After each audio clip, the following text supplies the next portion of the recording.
সবাইকে জানাই বাংলাদেশ জাতীয়তাবাদী শিক্ষক দল পূর্বাঞ্চল শাখার পক্ষ থেকে বিপ্লবী অভিনন্দনের শুভেচ্ছা।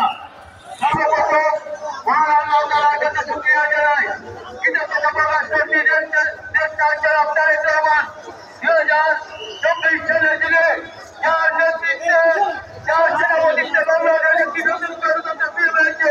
আওয়ামী লীগ স্বৈরাচারের পতন ঘটিয়ে সরাসরি চাইয়ে শেখ হাসিনাকে দেশ থেকে পলায়ন করতে বাধ্য করেছে।